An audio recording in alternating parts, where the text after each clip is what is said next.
Hello and welcome to a brand new episode of Black on Black Cinema. I'm your host Jay. I'm here with my co-host Micah Hey. and Tiara. Hey. All right, guys, we are back. This is episode 286, Brother. This is the 2022 Canadian drama film. This is an adaptation of David Chariandy's award-winning novel of the same name. The film centers around the relationship between Francis and Michael, two black Canadian brothers growing up in Scarborough district of Toronto in the early 1990s. I had not seen this. I don't think any of us had seen this before. This is starring Aaron Pierre, Lamar Johnson, and Marsha Stephanie Blake, and Kiana Madeira. I'll go first. Look, I thought this was very good. At first I was like, wait, how old is Aaron Pierre? Because the ages are fucking me up because I've only seen him in Rebel Ridge, which he feels like a full ass adult, obviously. And in this movie, it's like, I'm sorry, is he supposed to be a high schooler? All right, this is a little weird. I think it's the mustache that makes him, with or without, makes him look wildly different in age. But yeah, I thought this was very good. I thought the two principal actors, Aaron Pierre and Lamar Johnson, were both very good. It's a very indie movie. Micah, you can speak to that later. I know you have your opinions on that. But I liked it. I thought it was good. I thought the performance by everybody all around was pretty good. It's a sad movie in a lot of ways, but it's like the sort of the anecdote to the whole like red pill movement that I think kind of needs to be pointed out for a lot of people. Here's these like, especially the older brother Aaron Pierre's character is this big strong guy who is actually very nice to people and like behaves in a way that I think stereotypes would normally not allow him to play. So, and it shows a little bit of his range as an actor. I mean, he's still very stoic in this, but I did enjoy his performance. So, yeah, I like the movie overall. Micah, you want to go? It's fine. If you want a balanced movie diet, you should watch, these types of movies. But I've seen a lot of these types of movies, and this movie has the unfortunate distinction of not standing out from a lot of indie black dramas, right? Like this is it seems to follow all the tropes, and it's good. Some of the performances are, really good. I think Aaron Pierre's performance is really good. And I think Lamar Johnson's performance is really good. Like, I don't necessarily have anything too negative, other than like, this is exactly what I thought it was going to be. Yeah. Okay. And I'm trying not to hold it against the movie. It's not the movie's fault, right? That it is, that you get exactly what you think you're going to get, right? But it doesn't bring anything new to the table. And by that, I mean, it doesn't bring any different types of filmmaking techniques. The story is not, anything to write home about. It is a story that I agree with you. You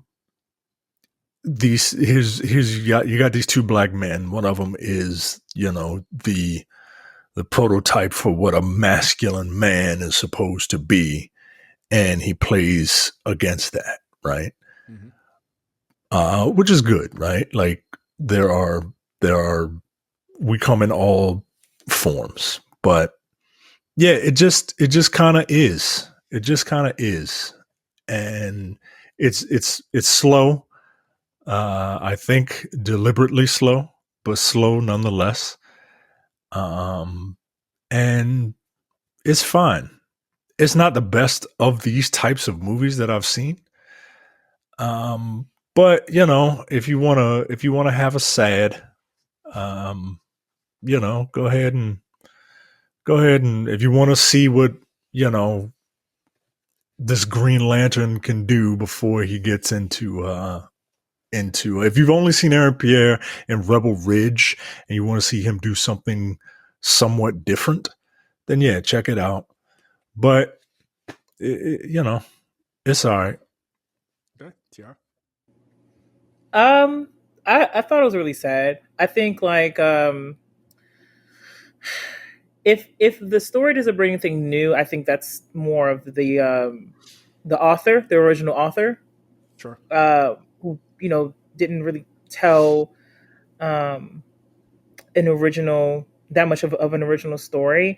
What I did like though was how non-linear the movie was. So like going to the past and then present day, because it forces you to pay attention to the movie. Like I think there was one part where I was like, it was what's her name's father, who I think had died of like cancer or something, and I missed like one scene, and I was like, and I think that we were back in the past. And I was like, oh, he is alive, and then I realized, oh, because I missed the part. So you do have to really pay attention to it. So I did like that they use like a non-linear way of storytelling. I felt like Lamar Johnson, not Jackson. I want to call him Lamar Jackson so bad. Don't do that.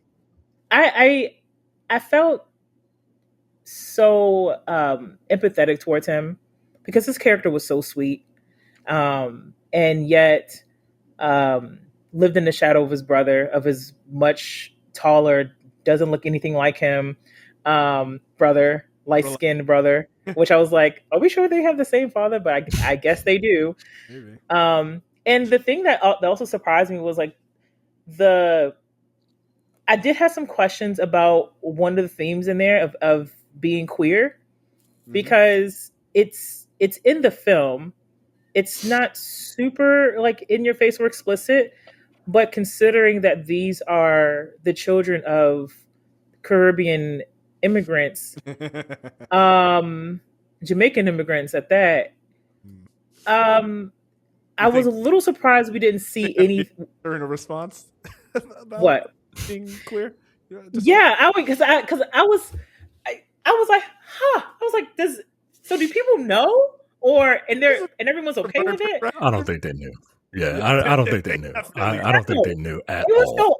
It was so obvious, like to the point where was it obvious to you before that was revealed? It was. I'm just curious. It became obvious to me. The first scene where they're all partying, and the cops come. Oh, interesting. So, because I was thinking like, I don't know, it was the like arm over the shoulder. It was sort of like these little nuances in their body language, and we go like, huh, okay, I guess I can see why he would stay here for the music, not just for the music apparently. But also Michael noticed too, and it's just they don't say anything directly about it, which I thought was interesting. But yet in one of in the scene that I'm referring to, the way that Francis reacts, I was like, how does no one else find this a little strange that he's reacting this way with cops in the room? And okay, sure. But even then, when we're in 2001, 10 years later, it's still not really explicitly said, because again, like, you have parents of queer children who will not admit their children were queer even after their kids pass, because it's just something that they don't want to confront. So I thought that was really interesting. Also, just the concept of fatherhood, or lack of having a father and single motherhood is a strong theme in this movie. And actually, I'm interested in hearing your guys' perspective, probably particularly yours, Micah, since you are the father of two boys. If you think that this story turns out any differently, or their story turned out any differently, if they do have if their father's somewhat involved in their lives. And then Different, yes. Better, not necessarily. I was gonna right, say, isn't he different. a Jamaican father? Okay, do not recommend. Uh, No, I'm Relax. saying for Aaron Pierre's character, I do not oh, recommend. yeah. And then the concept of choices, and it's like, where does nature versus nurture kick in the influence of your environment, and how it wraps up in your identity, particularly your blackness. Again, another subtle theme with the whole robbery thing, and young Francis' reaction to that, and kind of how he says why his little brother is scared, which I thought was interesting, but also how he ends up embodying a lot of those stereotypical qualities later on in life, even though he seems like this gentle giant. Francis had a lot of issues, man, and the way that it wrapped up, I was like, I get it. Like, I don't think it's right, but considering what you look like, where you are, and who you're interacting with, you gotta you can't act in that way. Yeah. That's an interesting point. So yeah, I mean, overall, I did enjoy it. It's very sad because it is predictable, but it's predictable not just because of because this is someone wrote this tale and everything like that. It's predictable because we've seen it. We probably know people who grew up feeling like they had to compensate for their identities and end up getting wrapped up in some nonsense, and then tragedy happens. It happens all the time, unfortunately. So yeah. It's interesting because the movie, what I found, before we kind of go into it scene by scene here, like the thing that I found the most from as I'm watching is I had complete existential dread throughout the entire movie because I know that Aaron Pierre's character dies. Like that's obvious in the trailer. They tell you early. Right. They tell you early, but it's it's not a spoiler if you watch the trailer. And it's sort of like, what effect does he have on his brother, after his death and throughout his life? It's the whole point of the movie. And I'm just thinking, okay, what is going to be his undoing, right? And there are so many, is it going to be this? Hey, we're going to introduce this factor. We're going to introduce this factor. Here are these guys, I don't know, selling drugs or beating up people or whatever. Is it going to be that? Oh, here's a guy at a bus stop threatening his brother. Is it going to be that? He gets into this fight with this bouncer. Is it going to be that? He grabs a blade. Dude, that was kind of an intimidating moment. I was like, that's all right. That's crazy.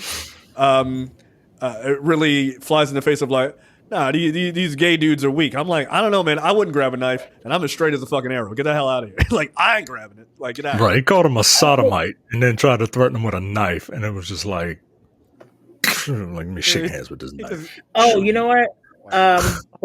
Before I forget, I think the theme of being insecure again did not come from the place where I thought it would come from, because again, the LGBTQ factor in here, the queer factor, I was like, oh, I thought would have been like this, but no. Okay, this is very progressive for 1991. Which my other little, this may be nitpicky, but I was so confused with the styling. I was like, what year is this? Is this supposed to be 1991? Because that person's hairstyle does not scream 1991 to me. So, but I was like, I don't know. Maybe it's Canada. I don't know what they do in Toronto. Yeah, I feel there's probably a Canadian aspect to that. They're 9 minutes behind us type of shit. But then also the early 90s still had a lot of residual 80s shit in it, right? We hadn't fully come out. When we think of the 90s in style, we generally think 96, right? The style has well been distanced from the 80s, but 1990, niggas still have perms and shit. This was the first season of Martin, and it didn't look like any of that. It looked like people in 2021 dressing up for what they thought people in 1991 looked like.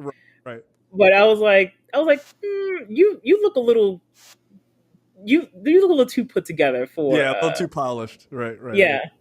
But it is interesting, the whole thing, and we'll talk about it. The whole thing of oh, he's scared. Like the younger brother is scared. The older brother keeps pointing out Francis keeps pointing out how he's scared. It's like he wasn't scared of those things. Like you were afraid of those things, right? And it's just that sort of masking that he does throughout the movie, where he is actually scared of certain things, but he has this.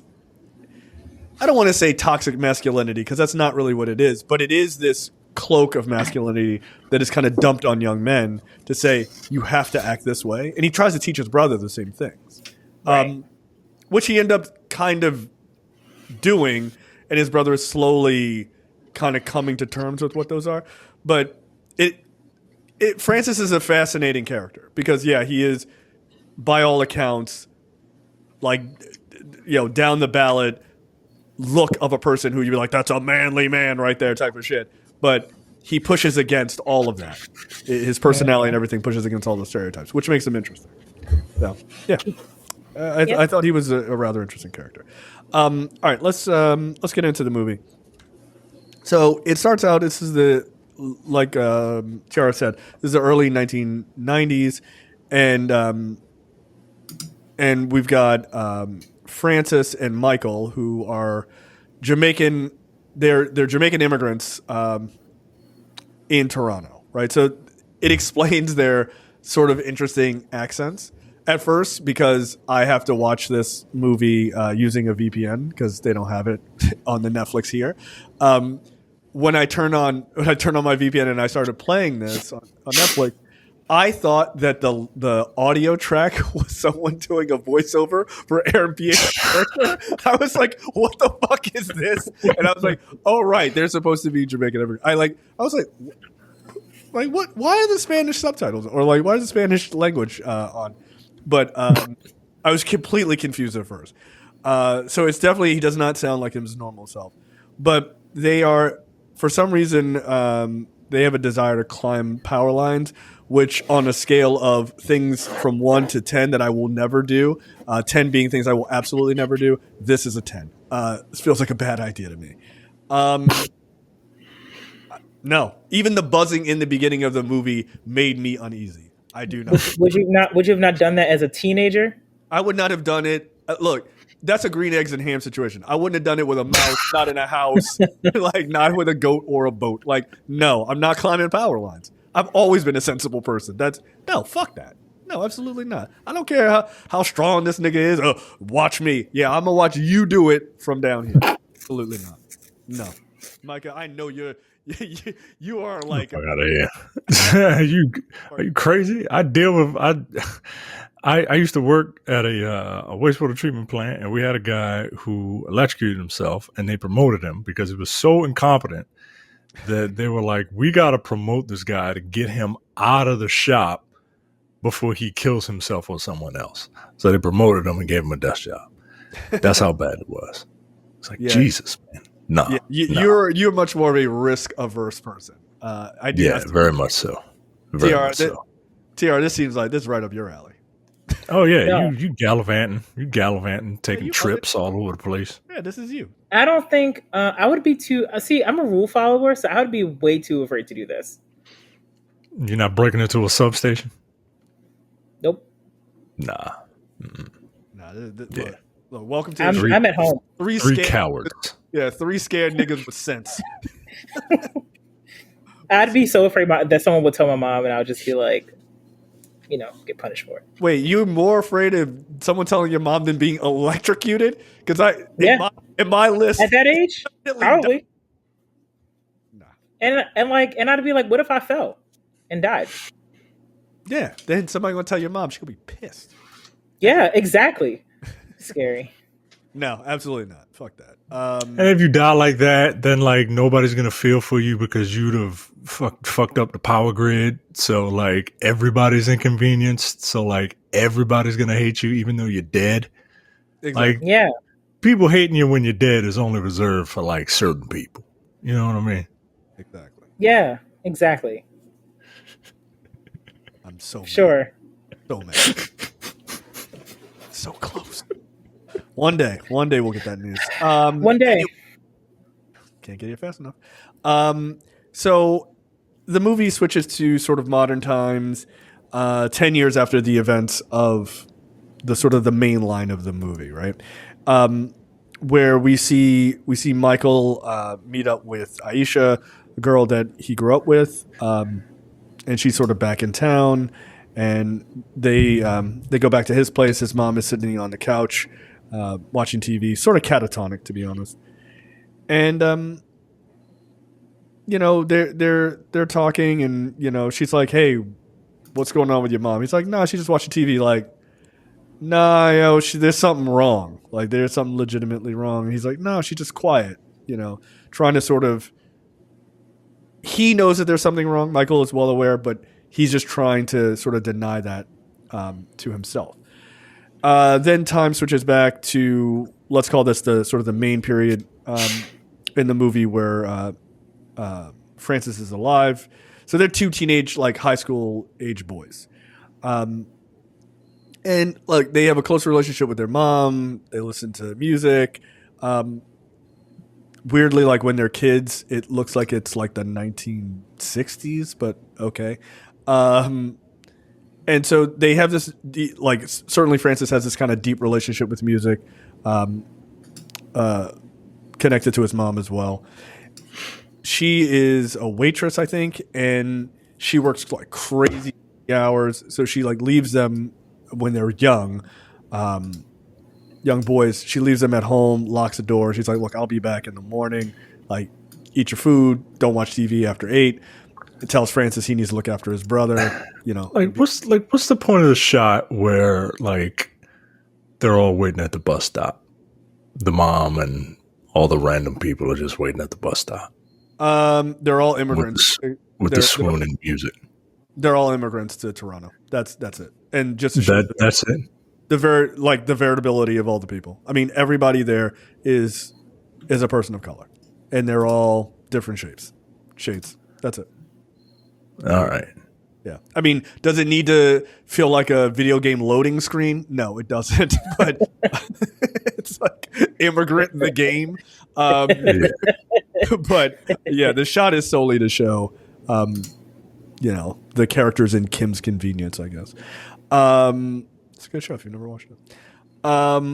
So it's just kind of showing the scariness of having to be an immigrant, single mom, leaving your kids by yourself. I mean, this isn't even an immigrant story. Like that, this happens to black parents a lot and single parents all over the world having and also where they live too. Remember, they live in a very, I think it's a Scarborough, right? So a dangerous part of Toronto. Is this where Drake is from? Probably not. Or Ontario. I don't know. Is Scarborough in? No, it's Scarborough. Scarborough. Okay. I don't know where. I'm from America. I don't know where shit is. Yeah. Oh yeah, it is in Toronto. Or Toronto if you're like kind of from that area. So yeah, I don't know if that's a bad neighborhood or not. I assume it is, just considering the story. Didn't look the best. A little unsavory. But we see a couple of moments of the guys going to school. Francis is kind of the heartthrob of the school. All the girls are always talking about him, and Michael is just kind of left in the background, right? And he's just being a kid. I too asked the question, Jay. How old is Aaron Pierre? Yeah, because I was like, he looks really young here, and in like Rebel Ridge, he looks like a good like 30 years old. Well, he is. He's like 31 in reality. Oh, okay. Yeah, but yeah, he looks super young here. And then the woman who plays Aisha is like 32. I looked that up so I didn't feel weird when I was like, damn, she's really attractive. And she's married to the actor who played Jelly in real life.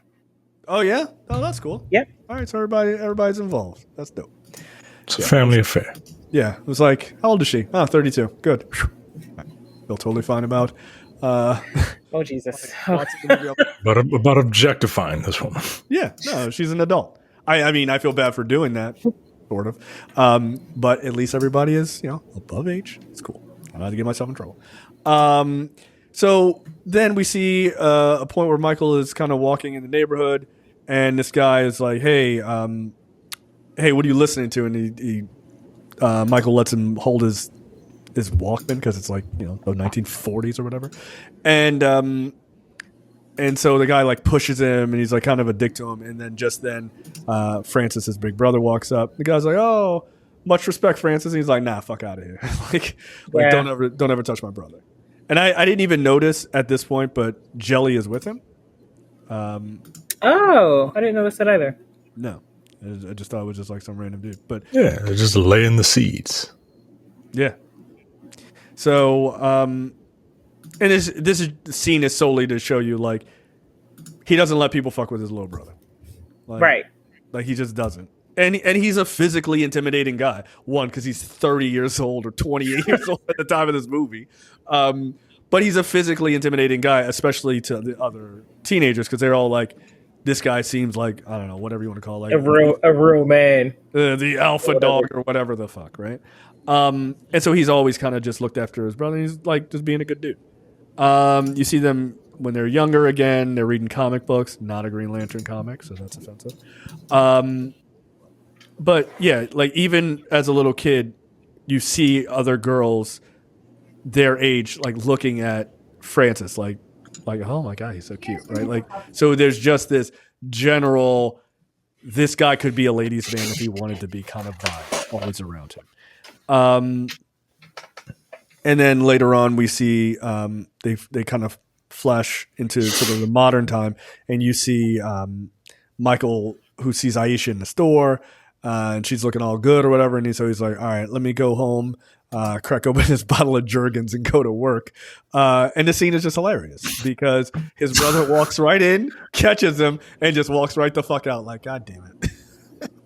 They shared a room, right? Did they share a room? Yeah. Yo, his face when he walked in was like... No reaction. He was just like, all right. Right. It was like Grandpa Simpson in that gif. Like, right the fuck around. Look, man, y'all got to get along. Just get along. This is not that hard. When this scene happened, I was like, huh? Why are we just like in this scene? And then he grabbed the lotion. I was like, ew, gross. Hey, spoiler alert! Everyone does it. They do. Yeah. Even whatever dude you're lusting after at the gym, he go right home. He's like, yeah, everybody. All the guys in my gym are gay. So even more so. They have friends. They lust after each other. Yeah, just come on over. So yeah, and look, classic brother move here. Immediately the scene after they're hanging out, and Francis is like, here you go, and he gives him a fucking Ebony Love porn magazine. He's like, don't rush through it.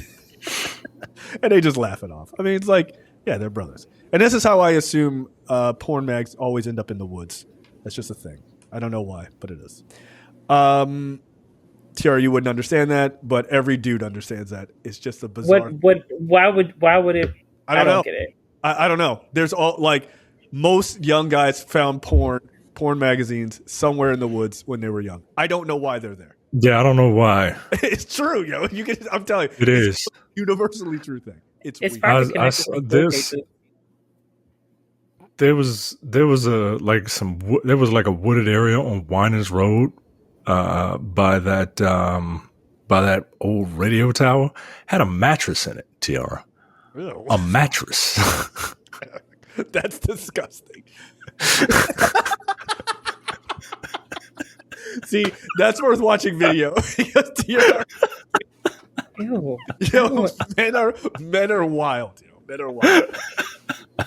That's why the population needs women.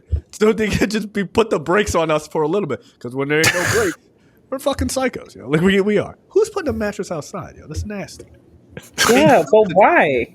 You know why, yo. You know why. You know why, yo. I don't need to know this much about men. This is, actually, Micah, question, because your boys are still they're still like babies, but like, do you talk to your oldest about defending his little brother? Yes, Jay and I were talking about that when he came to America, and he actually saw it. in action.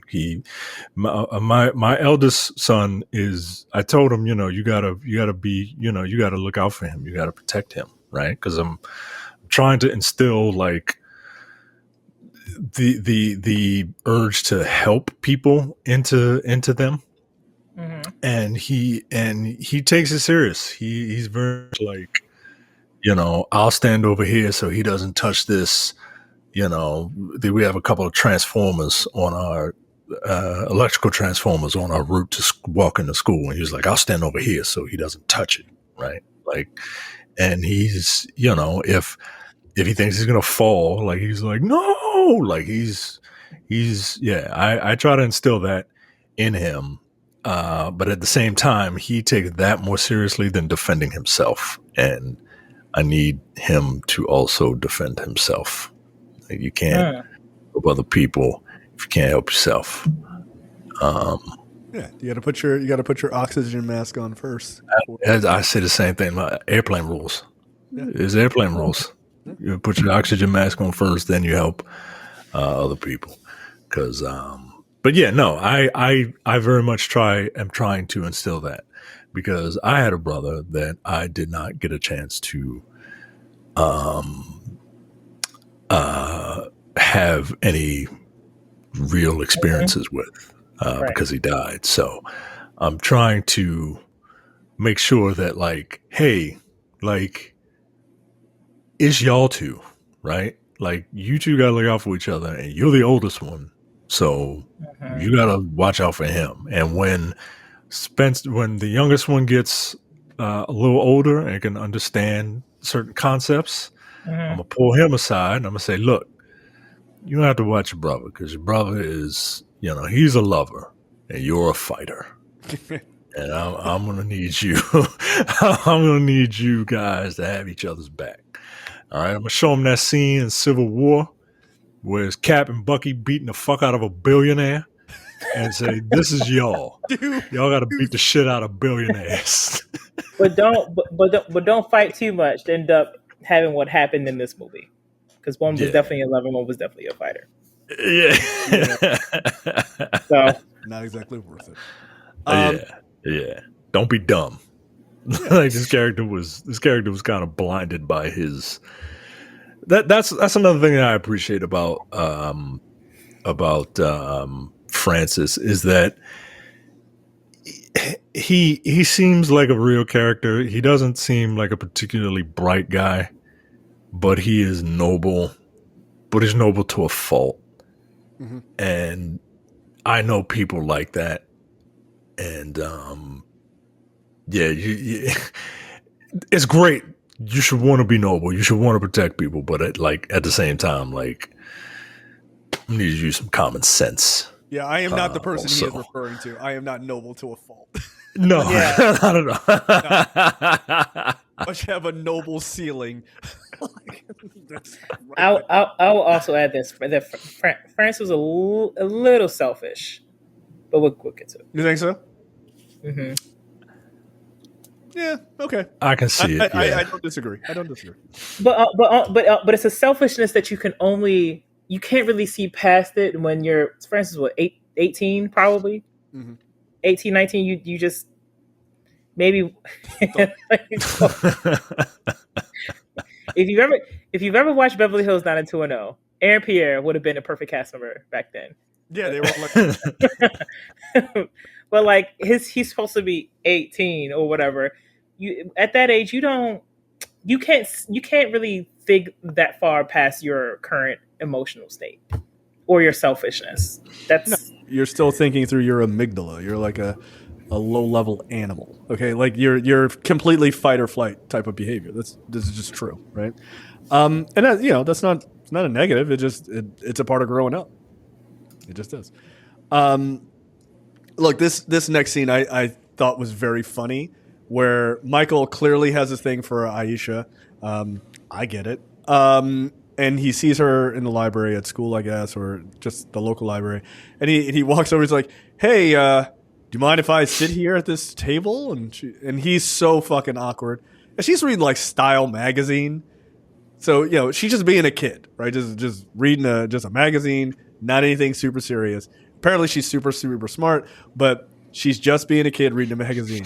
He picks up like I forget, what is it? It's some like very serious book. And he's like, yes. He's holding it in a way that a person who is definitely not reading would hold a book. And she's like, yes, are you enjoying the book? He's like, yes, this is one of my favorite books. It's like, oh yeah, I like the part where it's about Oedipus Rex, who kills his own father and sleeps with his mother. He's like, ooh, is that what this book is about? Like, probably shouldn't have picked this book up. That's adorable. It's an adorable meet cute. Like, it actually is very good. This dude is super nervous. And she's like, yeah, oh, I know your brother. Everybody knows your brother. You know, all the girls in the neighborhood talk about him all the time. Again, like trying to really throw you off the scent of Francis's story, which it worked for me. I guess my gaydar, it was malfunctioning that day when I watched this movie. And so, like, again, he's also living in the shadow of his brother. Like, that is just, his brother's popular and he's just himself. Then, you know, that all goes well. And of course, with any happy scene, there's immediately a fucked up one that comes right behind it. You know something, just real quick. It's because he is trying to go up in the shadow of his brother, but I just found it's interesting because Michael, in this dynamic, you would think that the little brother is going to be the more insecure one, but I found that Michael was probably a little bit more grounded and more comfortable with himself than what his brother gave him credit for. That I would agree with. I think that his brother Francis is constantly trying to tell him, like, and this is like the classic male shit that is just embedded in us from the time we can, you know, say two words, which is like, gotta look tough, gotta be super confident all the time. Like, he's not so much teaching him how to be a man as much as he's teaching him how to put on this mask of masculinity, right? Like, that's a very different thing. And I think a lot of people mistake those two things. Like, a lot of in the red pill movement, it's a lot of like putting on this mask of masculinity, not so much of like, hey, use your strength and all these other things, not just to like physically intimidate people or to be aggressive towards people or to stoke fear in people so that they respect you out of fear. Like, that's not actually, at least in my opinion, that's not what it should be used for.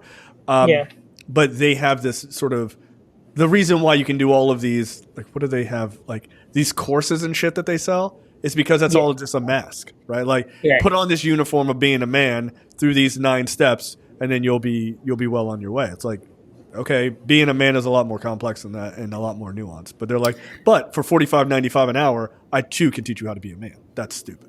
So that way you cannot attract any women because you're doing it for other men, not for women. Yeah, I feel like, yeah, I know. For this, like, you're not going to get. I'll never understand it. I'll never understand it, yo.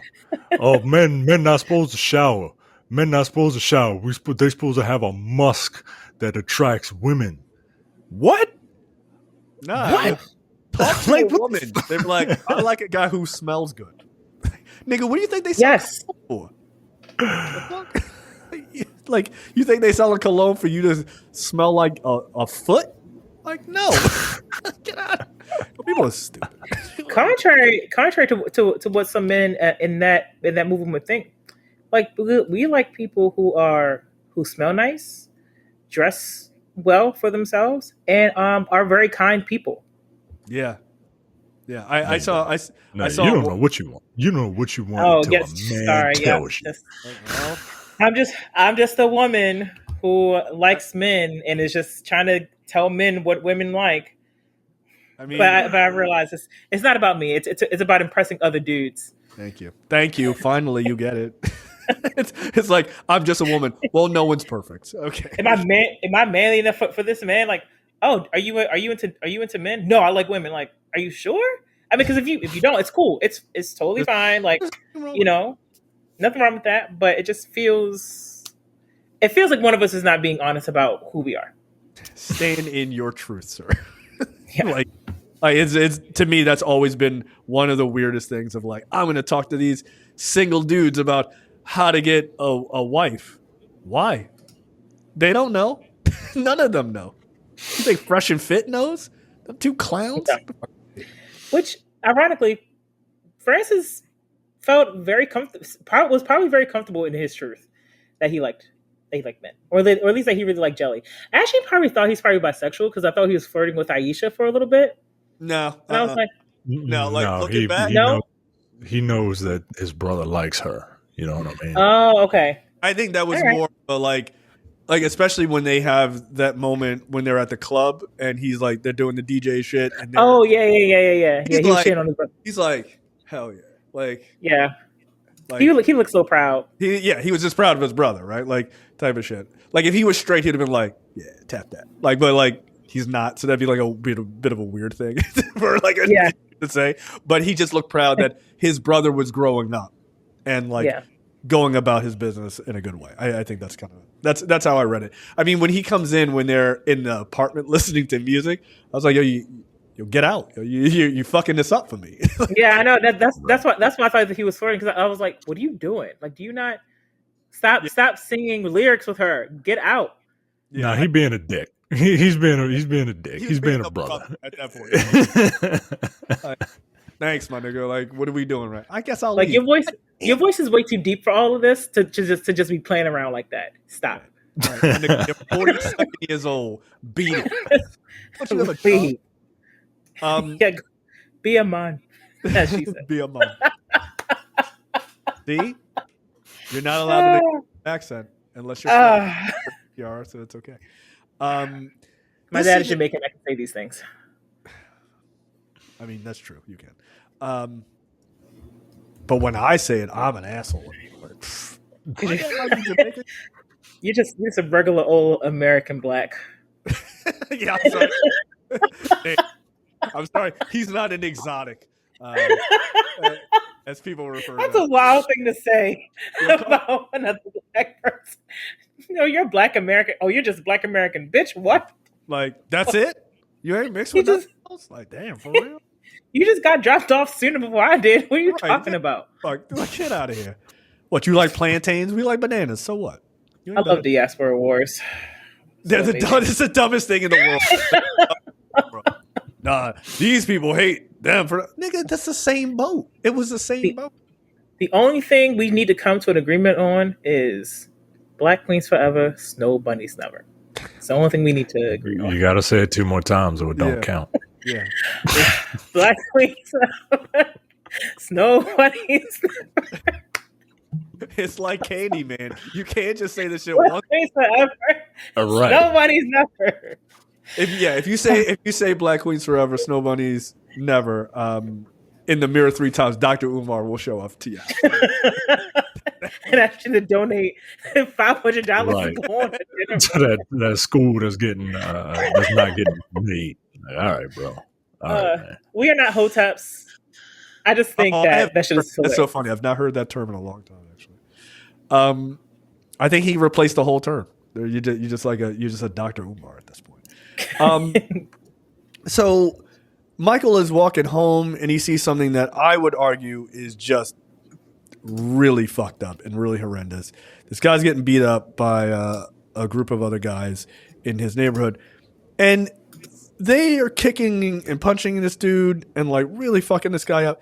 And then the one guy pulls out a bottle of lighter fluid and then like sprays it all over the guy and then pulls out a lighter. I don't know if it was really gasoline in the bottle. I fucking hope not. But that's a terrifying thing to do. Like, that's a really terrifying thing to do to a person. Like, you can just beat me up, yo. Like, they kicked the guy's front teeth out. Like, message received.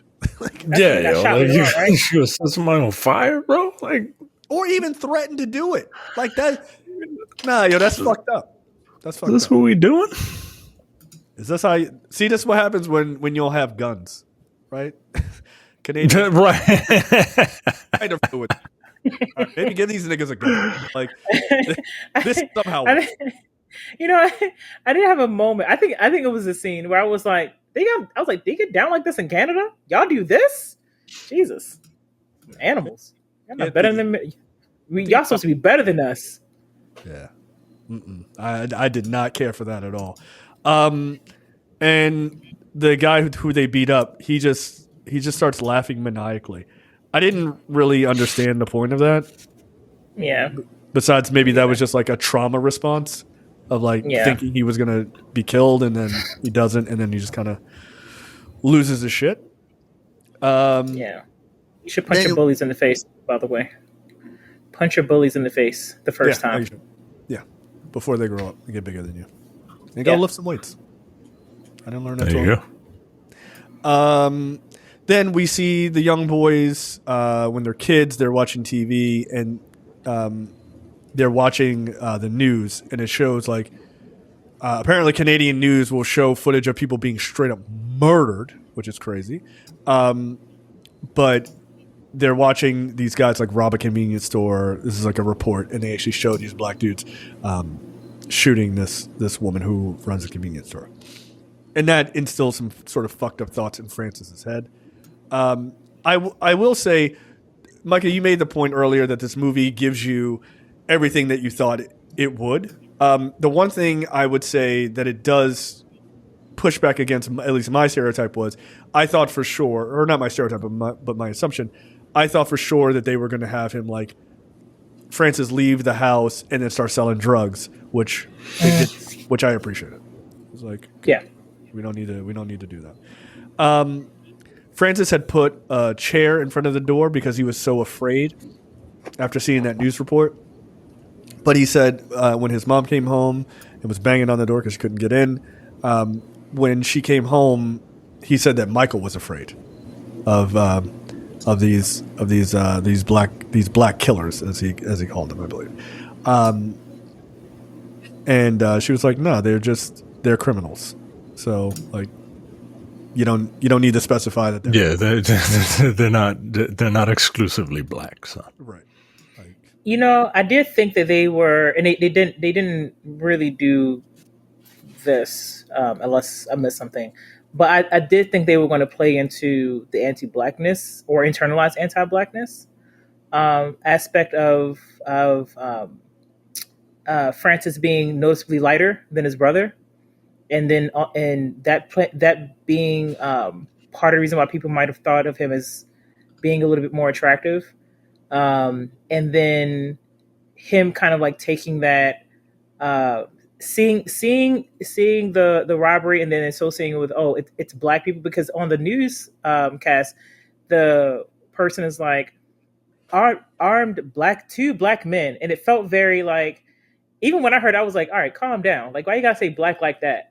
But I did wonder if Francis was going to internalize some of that growing up, but they didn't really touch on it. Yeah, that's another thing about this movie is a lot of things get introduced, but like just, and maybe that's my fault as the viewer, just kind of looking for something that isn't there. But a lot of things get introduced and then just kind of like you just suggested, hand waved away.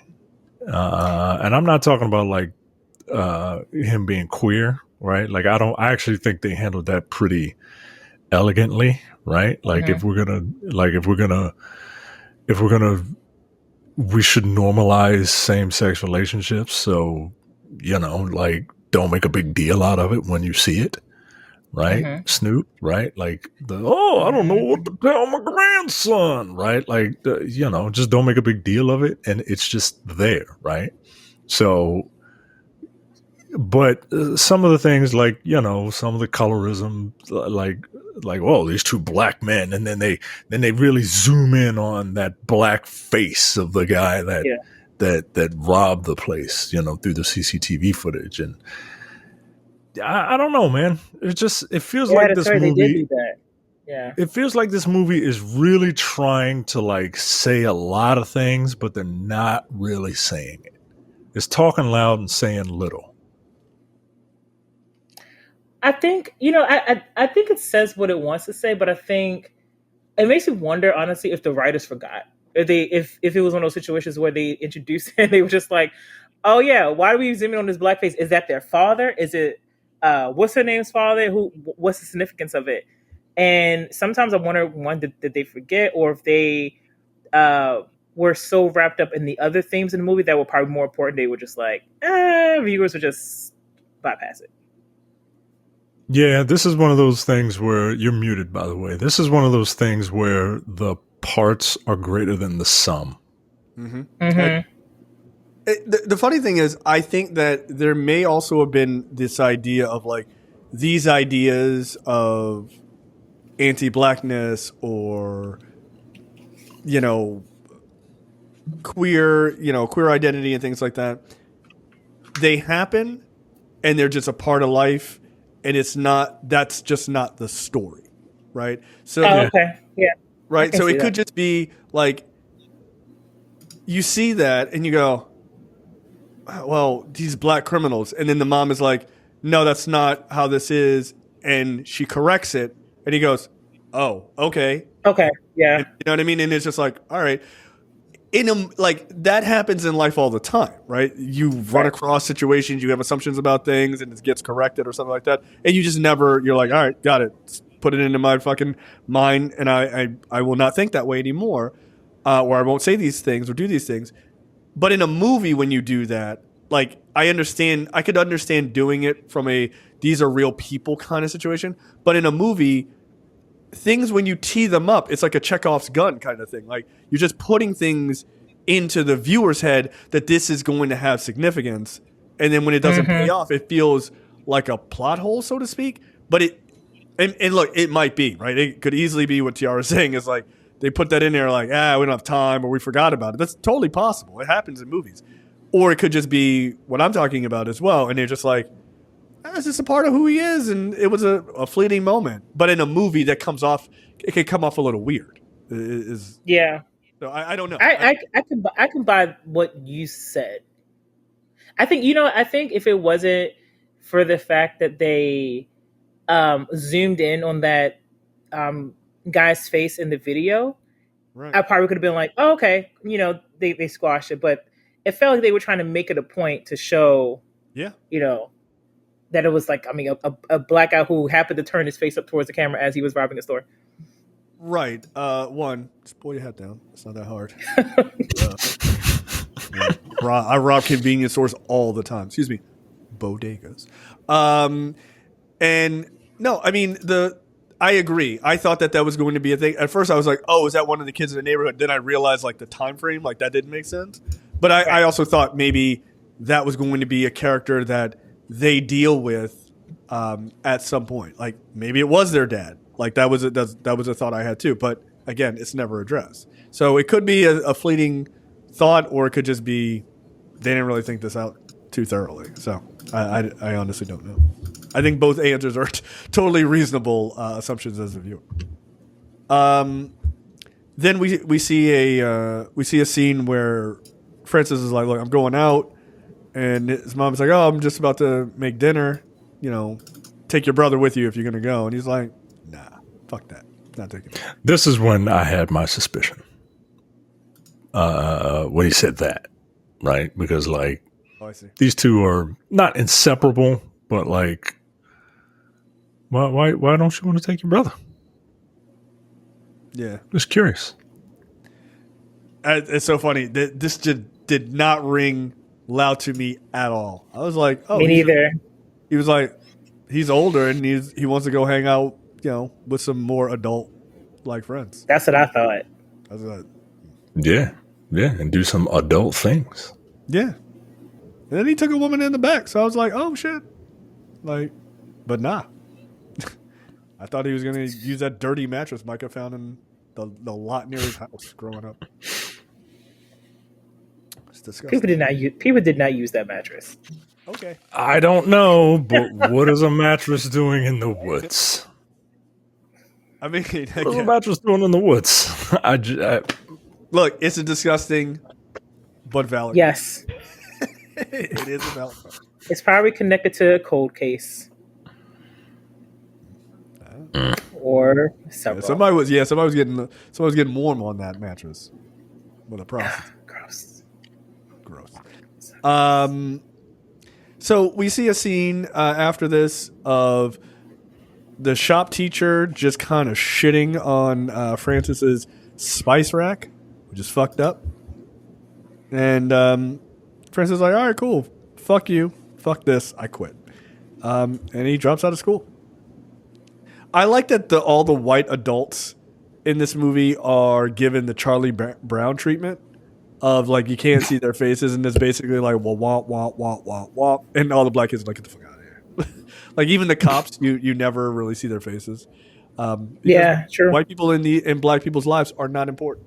I think that's the message they're trying to sell, and I agree. So. Hey, by the way, I would love for black movies to do this all the time. For like non-significant white characters to just never be like fully shown. That would just be hilarious. They get home, or Francis gets home from school. Obviously, his mother knows that he quit school, and she immediately slaps him with the force of 5 Jamaican women. And that was a loud ass slap, man. Yeah, he deserved it. He deserved it. Yeah. That's your culture. Y'all just smacking your kids around in Jamaica? I wouldn't know. No one has ever hit me like that. So, my parents are progressive. Like that? No. They're progressive Jamaicans? Okay. I thought you said aggressive. No. Oh my God, none of my parents would have dared to hit me. Not like that. Well, you know what? Actually, you know what? If I were a boy and did that, probably. Yeah, my father did. Your father What'd you do? in the face? Oh, no, he didn't smack me in the face. No, he took a belt and took skin off of my leg. Quite literally. Got in trouble for it. Jesus. He took it to the white meat? Yes, he did. That happened to me once. I probably deserved it. Don't beat your kid, Joe. It's not cool. Like, it really isn't. So funny thing is, he did it because I was stealing, and it didn't stop me from stealing. So, so are you saying that the death penalty is not effective? It's not. Jay's like, things aren't really deterrents like people think they are. You're just kind of putting an issue to the side. You're not really dealing. Or in the ground.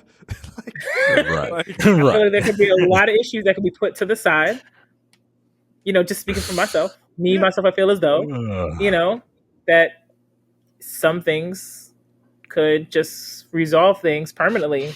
But I'm not advocating for the death penalty. I am. No, I don't death penalty, except for very, very special high level cases. I can think of a few. What's the consequence for treason? Hello. Firing squad. That's a pretty good one. I think they should just push him off a hill. Not a mountain, a hill, because it would be more embarrassing. just push him and be like, climb up. And if you can't climb up, we're going to throw you in a river. It's just increasingly shitty things to him. And they should put it on. And we can use that to to pay off the debt. Give him the Sisyphus treatment. Just push a rock up a hill forever. I would pay good money. I would subscribe for $10, $20. I would subscribe just to I could turn on anytime. Like, hey, he's still going. Good. And have a black man shocking him with a taser every time he stops. Good. My favorite thing. So we see at this point, Francis is working at, I don't know, Home Depot or whatever, Heckinger's maybe. Says he's not in school. Then we see Michael is back home. He's convinced Aisha to come over. Smart man. He says, "Oh, my mom is at work until like 7, and my brother won't be back for a long time." And she's like, "Oh, okay, bet." And he's like, "Yeah, all right." And the first thing they think to do is listen to records. Okay, all right, Leroy. Throwing it. So they're sitting there listening to music. LL Cool J, Nina Simone, and the Talking Heads. Solid choices all around. And so they're listening to music. Francis comes home. On his way home, he helps this little girl named Goose with her bike because, again, he is just a really good dude. He comes in the house. He walks in. He sees Aisha and Michael listening to records. They're not doing anything untoward, but she's definitely not supposed to be there. And he does the most parent shit ever. He opens the door and pushes the door all the way open. And then he sits down across from them. He's like, "Hey, how's it going? You chilling? Yeah, I remember we used to be in English class together. You were really smart." It's like, get the fuck out, dude. Right, you're being a dick, yo. Like, bro, I'm trying to make something happen. And it could have worked. And he just stands there. He's just standing there, and they're just talking about, rock him or whatever, and just fucking up the whole thing. And Michael couldn't look more uncomfortable in this scene. He's like, Yep. "So you ready to leave, or?" Nigga, I didn't wear this tank top and do 500 push-ups before she got here for nothing. Come on, man. And so she's like, she says the dreaded words that no man wants to hear from a pretty woman. I think I should go. God damn. And he's like, "All right, see ya." And then she leaves. And at that point, Michael should have been like, "Yo, what the fuck? Like, what are we doing right now?" And then he says, "Yeah, mom says she'll be home at 7."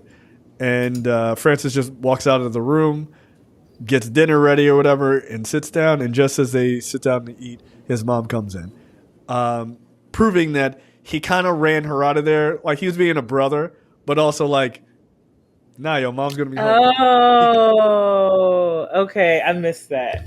Yeah, kind of saved his ass. I didn't catch that. Because she definitely comes home, I think, a bit sooner than he was expecting, is my guess. Got it.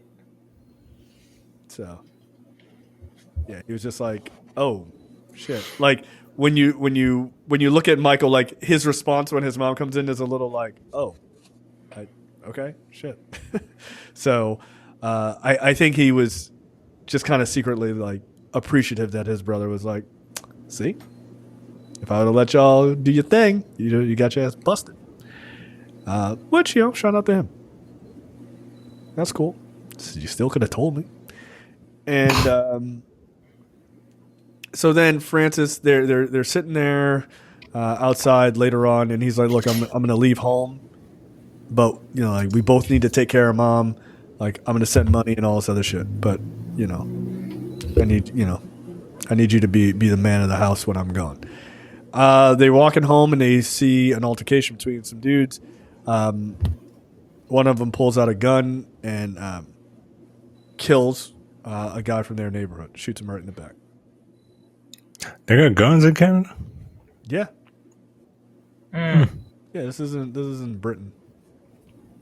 They just know how to control themselves. Like, they don't have a lot of guns. Apparently not, because this dude just shot this dude. And look, here's the thing, noble to a fault, right? Like, I'm sorry, yo. Like, you got to be a real special person for me to see you get shot in the back and then run toward you. And nah, yo. They still well, even leading up to that, like, when they kept walking, and they clearly see that something is happening. Like, there's an altercation happening, and you just see Francis just like keep walking like it's nothing. I'm like, what are you doing? I'm like, at first I was like, this is probably a good time to turn around, but kind of like how you mentioned earlier, Jay, I was like, man, but is this how he dies? Is this what's going to happen? There's so many like, Yeah, there's so many close calls, man. Yeah, And the fact that they cut to the present where his mother is still, traumatized, right? Shit is burning on the stove, and she's like, "Oh, I'm just trying to make you some eggs," and then she's just peeling the egg and shredding it to pieces because she's not like there. You're like, "Oh, well, did it happen?" Like, right. The movie keeps you. The movie tries to keep you guessing a bit. At one point, the mom is on the phone with an operator trying to get a hold of Francis. She just says his first name, and spells it right. She's obviously still very traumatized because it is quite obvious that Francis is not around anymore. Wait a minute. The part where she's like on the phone, Yeah, that was in the present? yeah. The movie kind of. So the present is right after that scene in the alley where the guy gets shot, and then the younger brother wakes up. He wakes up in the present because he hears he smells smoke or whatever, and runs to the kitchen, and the mom is traumatized. That's how you know this is the present. So yeah, it's look, man. Losing a child is I've seen what it does to people firsthand. One of the most horrific things I've ever seen is a child's casket, man. Like it's just heartbreaking. So I can't. It just is sad, and I know what it does to people. So this is a pretty decent acting from the mom in these couple scenes. It does convey I think probably some of the trauma that you have to kind of deal with. Cannot imagine. It then cuts quickly to the past where the boys are young, and she's talking about well, Michael is afraid of the black robbers or whatever, and that's when the mom is like, nah, man, like they're just criminals. It's not that they're black, it's that they're criminals. Let's go for a pic. I mean, there's so much of that, like a hyper focus on like, well, the color of criminality, right? Like, and I can understand that from a statistic standpoint, but it tells so little of the story of why these things happen, right? Like, for instance, conservatives always make these arguments, murders have, black on black crime is really high, and murders are always are so predominantly happen at the hands of black people and stuff like that. It's like, yeah, dig into the numbers there, buddy. Like, black on black crime is 90 something percent. It's like, what's white on white crime? Like 82%, 86%. People just kill people who are near them. Like, right. Like, that is the most normal thing. I mean, normal is fucked up, but it's a normalized thing. What's Asian on Asian crime? Probably pretty fucking high in Asian areas, right? So there's so much to those kind of statements that are so purposely misleading. Yeah, I mean, they're it's like the old saying, numbers don't lie, people do. Correct. Yeah. You're just using random statistics to try and you're manipulating statistics to try and get your point across. Yeah. So it always comes off as disingenuous because you don't actually give a shit about these. Like, right. One of the Nobody things, gives a shit. Right. It's like, there's all this crime in Baltimore. We got to stop all this violent crime in Baltimore. You know what they did to get the murder rate and violent crime down? They spent money on programs to help people in those areas. And you know what happened? Yeah, no, but not that. No. The violent crime. Send them to jail. Right. Like, send in the military. How is that going to fix it? By ramping up people's anxiety, violence, and people love having military tanks and shit in the streets. Super fucking helpful. Like, how did they do it in Chicago? Same thing. They just put money into places to help those areas. Like, it's just not turns out when people actually have money and security, they tend to do less crime. Yeah. Yeah, if households were together and people had money and they had services and things like that, you know how many people would join a gang? They wouldn't. Right. They join a gang because they don't have anything. They join a gang for security. They join a gang because they don't have what are they called? Third places, right? You know, right, third places. Right, like places to go play basketball or stuff. When you don't have those things, people go to other. They need something else to do. So when you eliminate all of, you get more crime. It's not that hard. And kids really need that. I mean, everyone needs it, but third places, especially in America, third places are really important. But there was, and they're disappearing. Yeah, they have been for decades because people are like, we don't have money for that. Why are these kids shooting each other at 11 o'clock at night? Because they used to play basketball, my nigga, and they were fine. Like, well, and also places like malls. Yeah, malls closing. The malls are dying. Arcades, places where people can just go. When to the hell just is the last eat. time you've been to a mall? Jesus, they're big here. But yeah, we have some pretty big malls here, but they're all like fancy with like a lot of fancy stores. But like White Marsh or Towson, Owens Mills Mall, like those would be the places that we would go. Yeah. Security, and they're all gone, right? You can go to the Avenue. We go to the Avenue. I feel where like we going? Yeah, where we going? I feel like you put a little extra on that. That was Baltimore as fuck. You have a Sucks what? to be you. All right. I used to love that song. What was it? I don't know the name. Well, I guess it was Walking Down the Avenue. Hey, all you knuckleheads. I love that song. That was Baltimore shit. So, yeah, having those places is really beneficial. So, when you eliminate them, crime spikes. And that's almost anywhere. So, they witness this killing. Rightfully so, they run away because nobody's trying to get fucking shot. And they get stopped by the police. They get picked up by the police. And the police, of course, bring them home in front of the whole fucking neighborhood. Not a good look, getting out of a police car. And they go upstairs, and Francis is like, I'm leaving.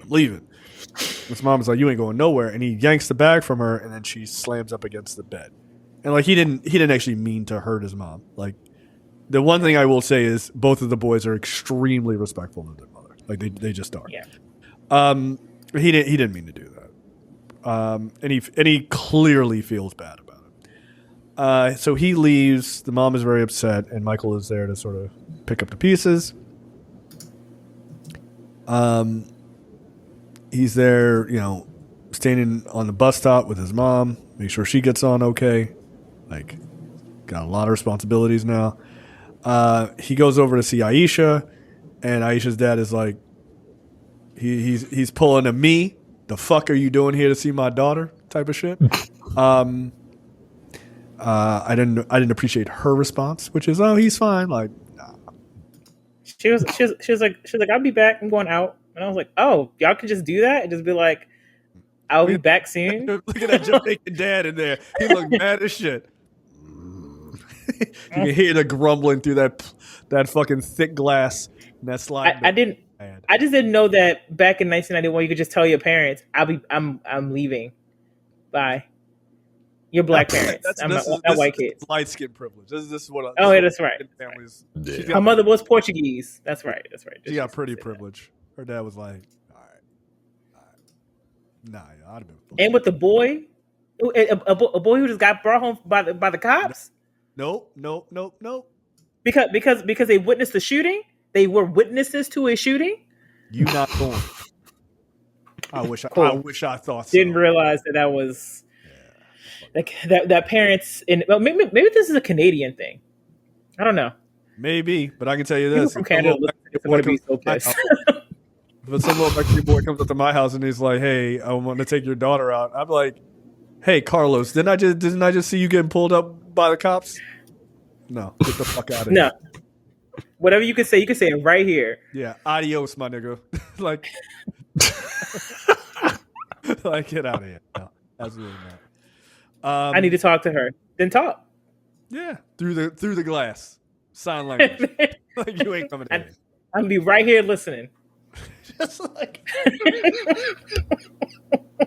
angry, just an angry middle-aged Jamaican man just dealing with a bunch of bullshit. I get it. So I did not not appreciate this next moment very much. She sees that they're standing outside and they're talking, and she gives him a hug, and he returns it because, duh. And they see the cops harassing some of the kids in the neighborhood because they're trying to find out who did the shooting. And she sees that and she gets pissed, and she uses her pretty privilege, and she picks up a rock and breaks one of the cops' windows. Yeah, what the? Oh man, that was like, my dark skinned ass is standing right here. Please, he just got picked up by the cops yesterday. What are you doing? like the fuck. And why did she even do that? Like what? Are you? She was mad. I get it. That's her privilege. She didn't even think to run. She sat down on the swings 3 feet away from where she just committed a fucking felony. with your friend who was just picked up by the police yesterday. He's dark skinned, and you see the cops. There are more cops in the neighborhood because they're trying to figure out who was responsible for shooting that boy and injuring that girl. What are you doing? Nah. Oh yeah, I would have been mad. I was like, what is happening right now? Yeah, she just sat down. She's like, nah, I'm good. Don't worry about it. What are the cops gonna do? I got it out of my system. All right, now what? What you mean now what? Over the head with a fucking billy club, like I did it.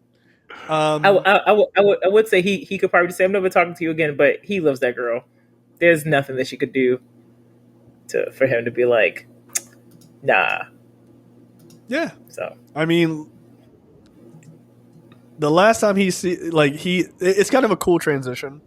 They have her. She breaks the glass. She sits down on the swings, and then as she sits down, it switches to the modern time, and she's back in town. She's a world traveling computer programmer, and now she looks like Cree Summer. And so, he's still stuck. He's still stuck there because of what's happened, and she is like gone around the world, but she still loves him. Like it is very obvious, and he is still very much in love with her. But she seemed a little bit more, I guess, a little bit more naive of the world when she was young, which is obvious because she's young. But she's a little bit more traveled and things like that. So she's got a vibe of maturity where he kind of just feels stuck because he kind of is. And she wants to like kind of pay respects to her brother or to his brother and have some friends over and who knew what happened to him and everything else. Keep in mind, this is like 10 years after the events happened to Francis. The mom is having some issues. She goes down to the river without shoes, which is apparently a telltale sign that shit is not going well. And because black people do not walk out of the house without shoes. It's not a thing. We don't do that. Sane ones, though. Well, maybe sometimes I do, but like, you're not sane, so that tracks. Yeah, in fairness, but never outside of my property. Correct. So then we see Michael go into the fridge. I assume that Michael and Micah had the same diet because he's got mustard, ketchup, some old milk. I mean, he's got 10 more items. Way more things, than I had. Yeah, this nigga's a chef compared to what you had in your fridge. Half a pizza and a bottle of mustard. Some water. And so Michael's not eating. He's not taking care of himself. His mom comes home. She's like, yo, why do you have aluminum foil on the fucking windows? And I don't know that she's really mad about that. She isn't. But she just kind of needs something to flip the fuck out about. And he's like, well, it reflects the sun. And she was like, oh, okay. And he's like, well, I thought it was a good idea. And she takes like a jar of pickles or whatever and throws it at the wall. Like, she's like pretty fucking pissed. And he's just like, okay. Sorry, but she's grieving. I mean, this is post Francis dying, so she's just a fucking mess. I love I love listening to Jamaican people get mad. It's just funny to me.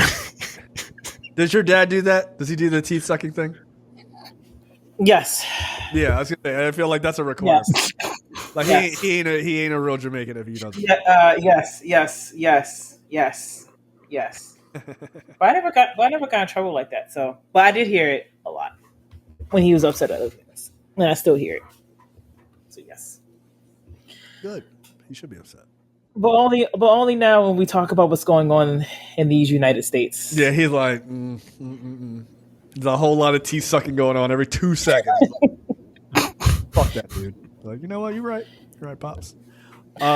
Moving with you. Hey, there you go. They got the internet over there. You be good. Don't worry about it. Yeah, got the beach. Healthcare is free. I mean, like, you're making a lot of good points. I'm just saying, like, it's really nice there. Where in Jamaica does he live? He live in Kingston? Is he a real nigga? No. He lives in the center of the island. I don't know what that means. I only know Kingston and like, is Ocho Rios over there? Oh yeah, there is Ocho Rios. Isn't it 8? It's 8 Rios. It's not just one. It's not just 8 one. rivers.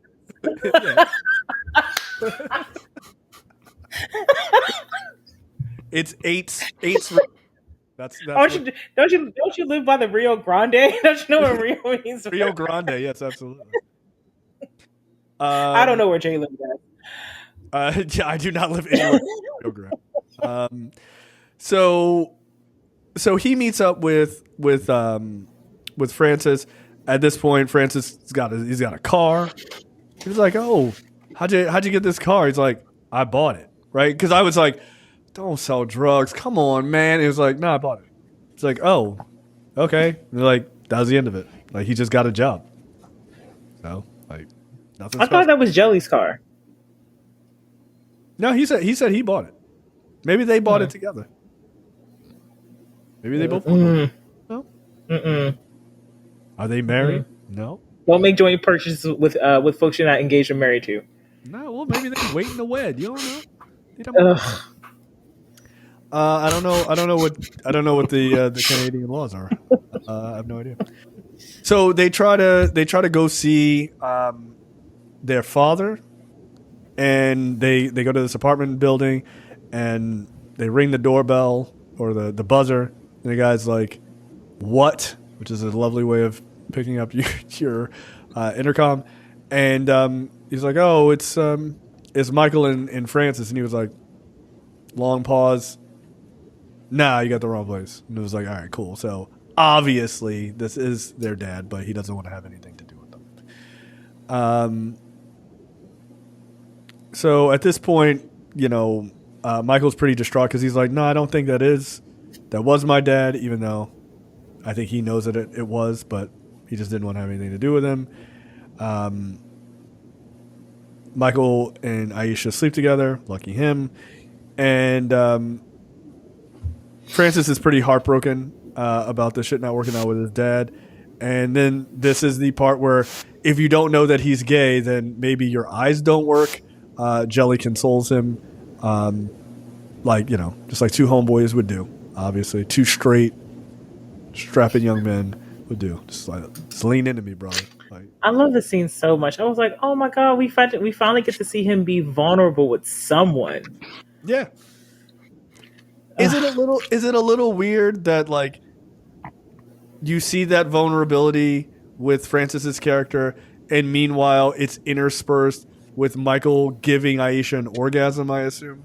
By the scene, like actually, yeah. So you know what's the thing, and I had to stop when this was happening. I was like, this is vulnerability, right?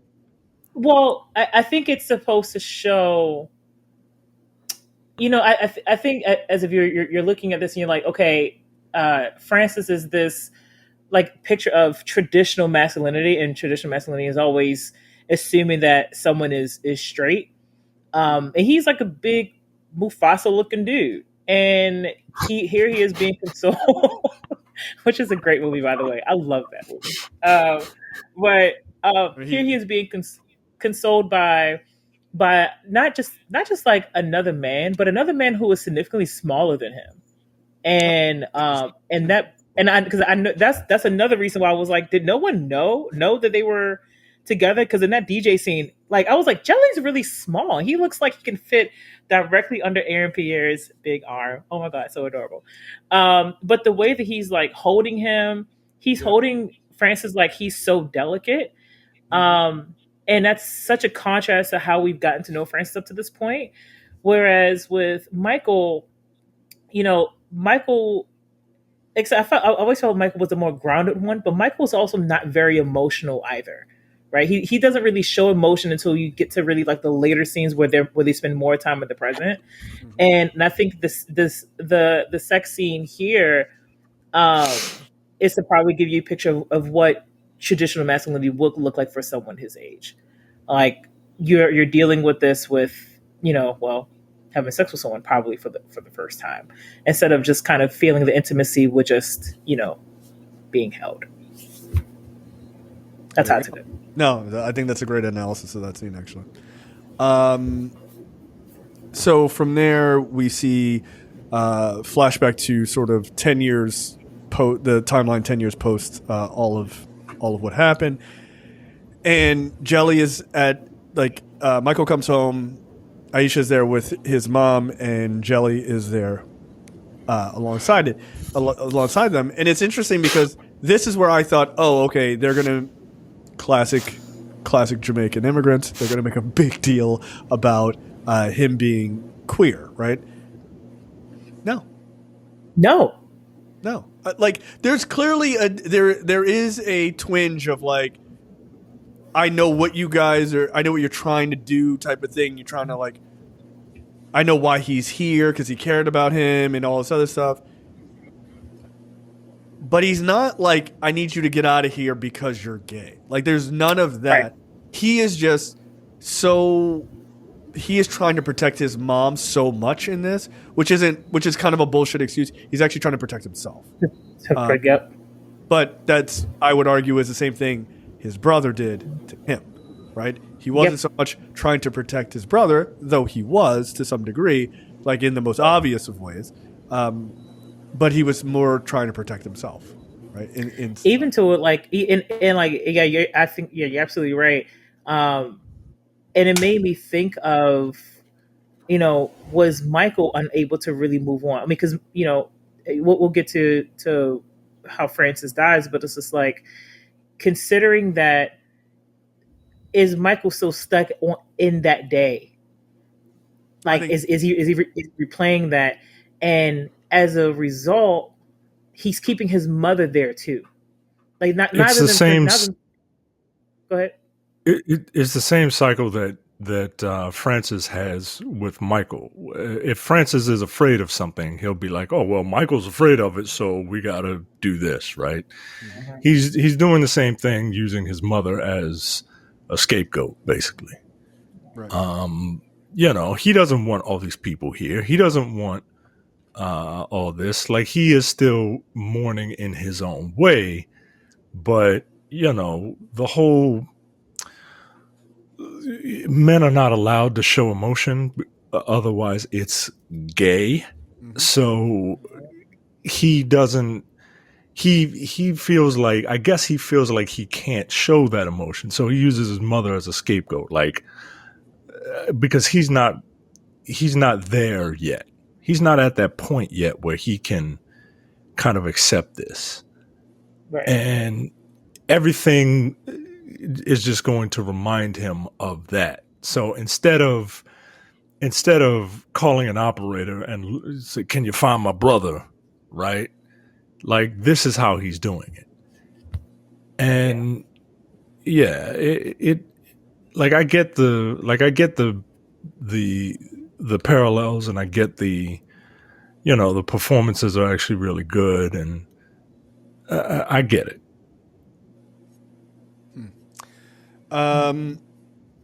We get a scene. Or maybe I don't. No, I think you're right. I think you're absolutely right about that. We get a scene of the two brothers. They're at a bus stop, and this dude comes over and he's like, he just refers to him as a bitch, which I was like, I mean, you don't have to walk around with an unbroken jaw. Like you don't have to. All right, Canadian Romani Malco. Like, you can walk around and call this giant dude a bitch if you want, but this feels like a mistake, my man. Like it's just right. Like he calls him a sodomite at one point, and it's like, so interesting choice of words to use. That's all. Did people just? I don't know. I mean, he could use the F word, I guess, right? Like, I feel like that, like, it was 1990, probably. But maybe up there in Canada, that's how they do it. So then, Francis steps in because this guy, pulls like a fucking Rambo knife out and, kind of threatens Michael with it. And meanwhile, the whole time, Francis is just sitting there, like, just fucking stone cold, right? Like, just not doing anything. And Michael was like, "Yeah, all right, man. Like, hey, fuck off," right? Like, that's literally what he says, which sets the guy off. By the way, he wanted to fight him anyway. Anything would have set him off. It wouldn't have mattered. And so the guy pulls a knife. Francis stands up, grabs the knife by the blade with his hand. And just holds it. And the guy is like trying to pull the knife out of his hand. And meanwhile, Francis is just bleeding. And he's just staring at the guy until the guy lets go of the knife. No. Like, you got it, dog. Like, you got it, big dog. You know what? I'm the bitch. If I'm being honest, I'm sorry for what I said. And then the guys walk off. That's pretty intimidating. Like, bro, you don't have a Green Lantern ring or nothing. That's going to hurt. Like, but that was dope. That was dope. It was a tough ass scene. That's that type of like, this is that red pill shit where guys are like, you got to be able to protect people, man. You got to like, okay, in that scenario, cool, no worries. I'm not mad at it. I would have probably just punched that guy. I'm not really trying to grab the blade of a knife. That feels a little too far. But yeah, he's protecting his brother, and he's not backing down. Cut back into the the modern time, present time. Michael comes home, and there's a bunch of people in his house, and he flips the fuck out. He's like, "Yo, I told you I didn't want all these strangers in my house. Like, everybody, get out." And they were all friends with Francis, and they were sad about what happened, and so Michael has largely kept to himself, so he hasn't really interacted with anybody from the neighborhood probably much at all since his brother was killed.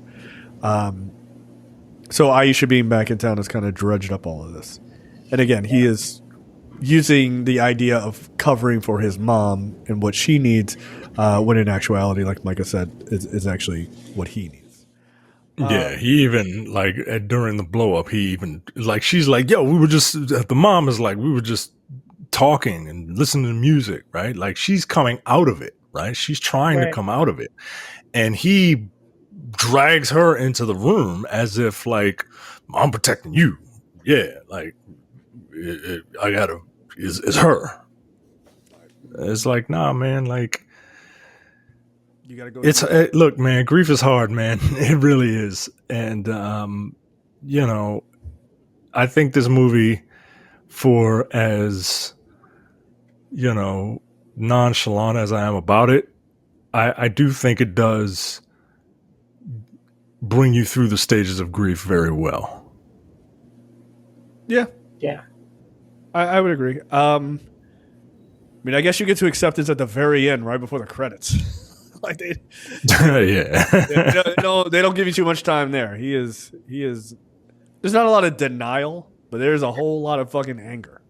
Like, and he's spent so. I mean, this is 10 years, right? So he's probably in his mid to late 20s. Mm-hmm. So that's a lot of time that he spent being stuck in this loop of grieving. his brother, and also like so keeping his mother there, really keeping his mother there with him too. Yeah. So Yeah. sad. Yeah, neither one of them can break out of the cycle. They just can't. She doesn't have.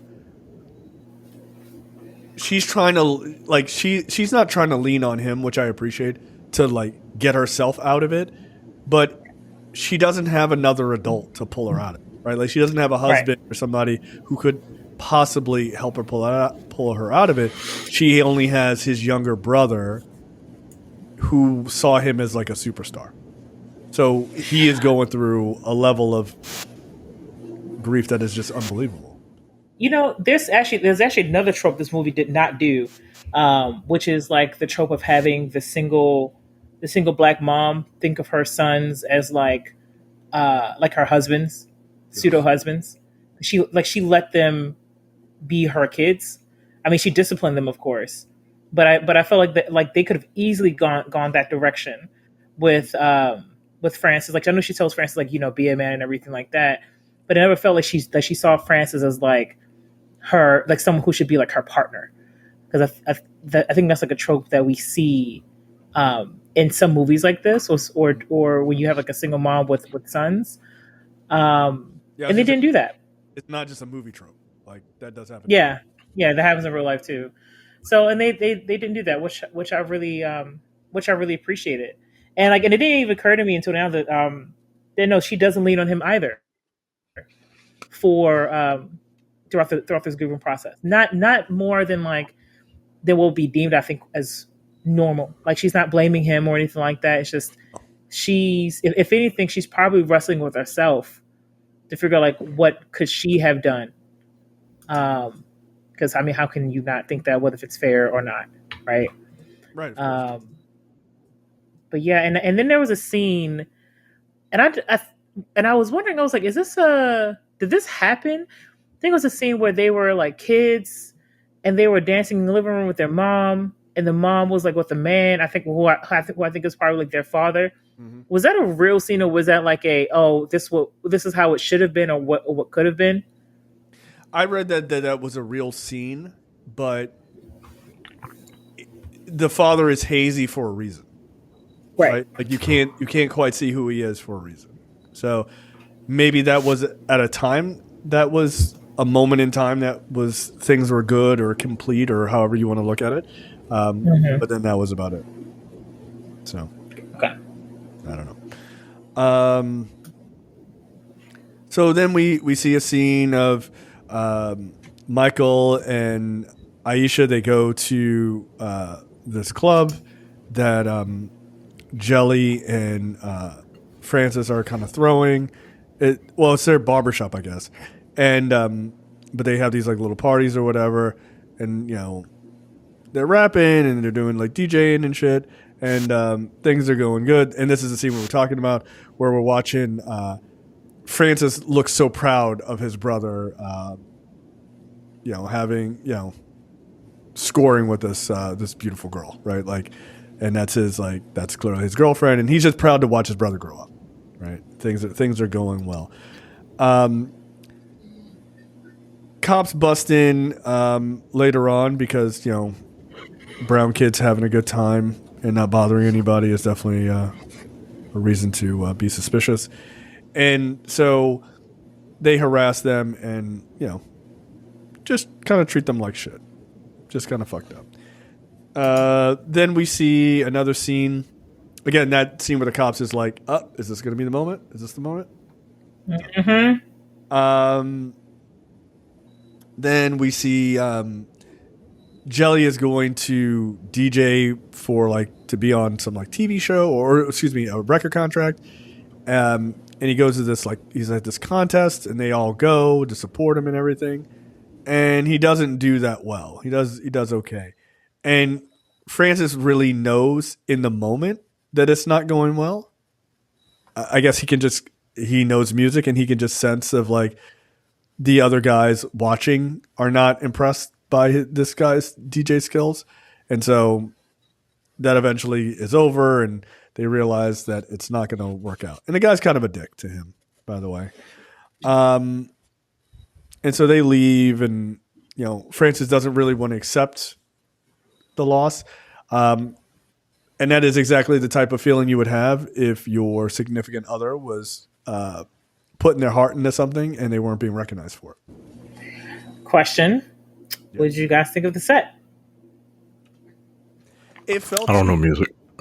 It felt too old, but it was 1990, so like not really. That like the problem, like there's a lot of old ass songs. I was like, oh right, these are new ass songs for them. Like this shit came out 6 weeks ago. It was fine. It started slowing down in a really weird way. In the end, I was like, you ain't gonna win, dog. Like you ain't keeping the tempo. Like in the beginning, I was like, I was all in, but at the end, I was like.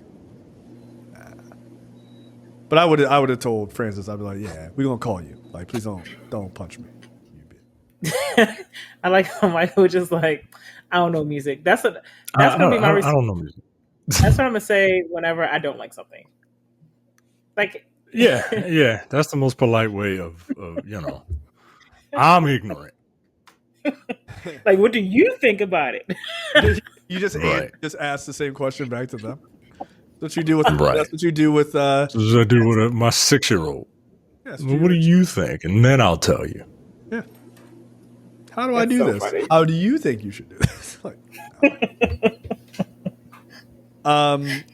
so they're outside of the contest, and Francis is like trying to get back in to talk to the producer, and the guy's like, "Nah, you're not going back in. Like, the fuck out of here." And he's like, all right, we're going in. He's like, I don't think so, my nigga. And by the way, what the fuck? Yeah, like, no. This is the first time you hear a black person say nigga in this movie. Is in this scene, which I found to be interesting. And it is the first time you see Francis like hit somebody. Right, like I got the feeling when he first calls him a nigga, like he didn't like that shit, and maybe that ties back to that whole like black criminals anti-blackness thing. Like he didn't like being kind of associated with that. Like his response is like a little like the fuck, like nah, don't say that. And then these bodyguards proceed to beat the shit out of. You don't see him hit him though. Like he swings. Yeah, but you don't see him. You don't see him commit like acts of violence. No, that's probably very much Yeah, I think so because like he's very much like this very like noble like badass with a heart of gold, right? Who will harm himself to protect someone he cares about. Right. But this is the first time that you see him lash out, and you don't really see it, but this is the first time that the movie shows him really lash out at somebody, and ultimately it's the start to his death. Right. Yeah. This is interesting. Yeah, it is. We see him. Francis is like pretty fucked up. My guess is like he's acting very weird. My guess is he has like a concussion or something. Because he got they beat him pretty severely, so they're all trying. And they made Michael watch it, like he held his head, like look at it. That feels fucked up, like pretty severely fucked up. And that scene's in the trailer. I was like, is that a cop doing that to him? Like, is that really stuff? Like that's what's happening in Toronto? Jesus Christ. So I think he has some sort of concussion or something like that, which is why he's acting a little bit odd. And they're all trying to be like, hey man, you need to get to the hospital. He eventually makes it to the barbershop. The police come in and they're like, hey, there was a fight. Well, what happened to this guy? And he's like, yeah, he fell down. But he's good. And Francis is talking back to the cops like he's white. And he's like, yo, tell me what I'm wrong. I was like, remember them niggas on TV? Mm-hmm. Same color, brother. Like, don't get it twisted. And so he's basically being verbally, pretty verbally aggressive with the police, Which, look, he's not wrong in what he's saying. Like, fuck off. But at the same time, like, cops love to be unbelievably offended by being disrespected by people who Right. are not. Because white people can talk to cops any old fucking way. And I'm just like, y'all are crazy. So then, you know, they're like, look, you need to fucking relax. And then, you know, he flips out. And he's like gets in their face, and he sees one of the cops touches Jelly, and he says like, "Don't touch him." Francis says, "Don't touch him," and he like reaches, I guess, like to help Jelly, and the other cop shoots Francis and kills him because that was his boyfriend or significant other or whatever, and he was very protective of him. So, and it's the first time you see him more protective of someone else when his brother is around. I was just about to say that. I was about to say, like, you know, you would have thought if he did die with his brother as a witness, it would have been protecting his brother. Yeah, it wasn't. But it was protecting the love of his life. Yeah. But just goes to show you that is, in and of itself, like that is a big part of the lesson, is that you should protect the people that you care about the most. And it's not that he doesn't care about his brother, but he thought that his boyfriend was in danger, in mortal danger, and that is who he went to at the time. Which I think is by the way, I think that's a good way of ending Francis's story, is that, again, you know, sort of subverting what you thought would happen of like him rescuing Michael. It's not Michael. Yeah, right. So, yeah, I thought that was a cool, cool and you know, I do wish, you know, I'm sorry, I'm so glad we got to see him apologize to his mother. That we got that, because it felt like almost like a goodbye. I mean, it kind of was, because he dies that same night. But when he says like, "I'm so sorry for being a shitty son, for breaking your heart, for disappointing you," it's so. And she's like, you know, it's all right. And I remember in that moment I was thinking like, oh my God, like keep him at home, because you just kind of felt that the moment was coming. Mm-hmm. But I guess, glad we got that. But I also thought it was really interesting, like in you know, before he dies and before the cops come, and he talks about how the people around him are losers, and that they'll always be dreaming, and how they're basically never going to get anywhere. And I was like, oh man, this is not he's really crashing out, because this is not about, you know, the people who have welcomed him after he decided to leave home, and he left home because he decided to drop out of school, because he decided to curse out his teacher, and the way. And shortly before his life ends, he decides to insult his own community, because he saw that opportunity with at the audition was not just for Jelly, it was for him too. It was for him to kind of prove that he can really make something out of himself outside of his own environment, right?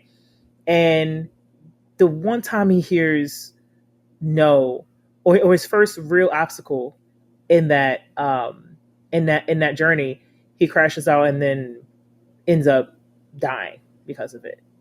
That is so sad and so tragic. But you see, like, unfortunately, like young people, especially like maybe like boys or something like that, who grow up around those folks, make decisions like that all the time, life-ending decisions. That's the real tragedy of it, because with even a little bit more emotional maturity, and him kind of really taking like a day, even that night, to kind of calm down, he probably would have seen like, okay, we have another chance. This was not the end. Yeah, no. I mean, that sort of dire view of the world when you're 18 is incredibly silly, right? Like, you know, people make it in their 40s. Like you have. But when you're 18, it feels like you get one shot at this and that's it. Right. And it's understandable. Everybody believes that, right? Yeah. There's nobody, you know, maybe people are a little bit more enlightened now. I fucking doubt it. No. But everybody believes you. You got there's only one turn, one chance, bro. And like if it doesn't work out, then like no, that's not true. That's absolutely.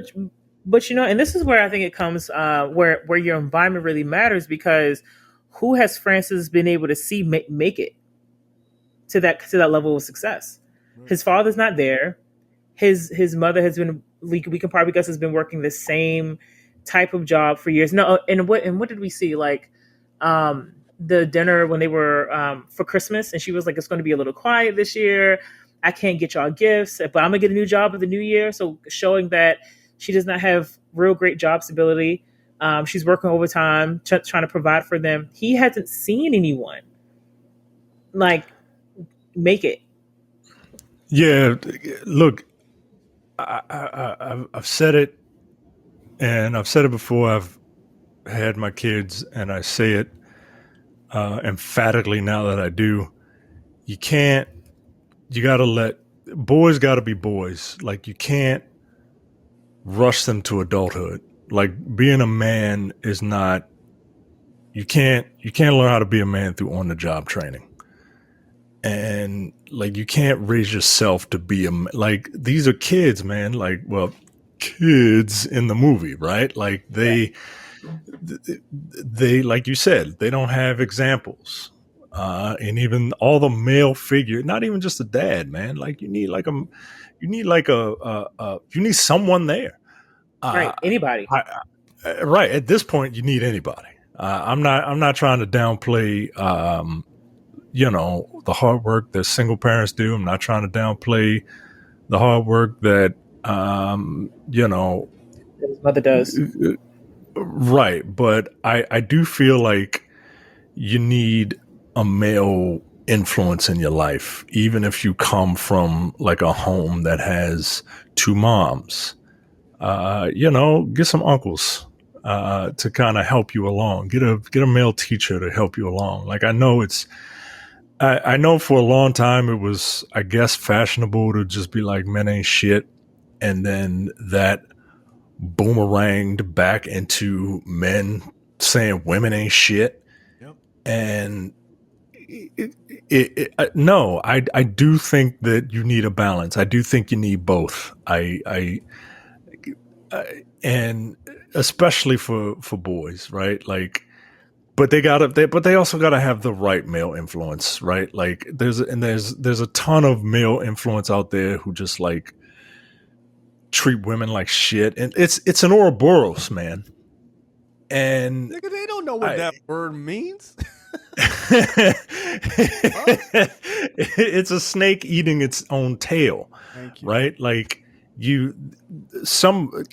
I follow a lot of accounts that are male positive, but also I follow a lot of male accounts that are female positive, because like you need that. People need to see that, like, men are going around and they're saying, hey, like, and when I say they're female positive, they're not just like, give a woman $300 because, right? No, they're calling out.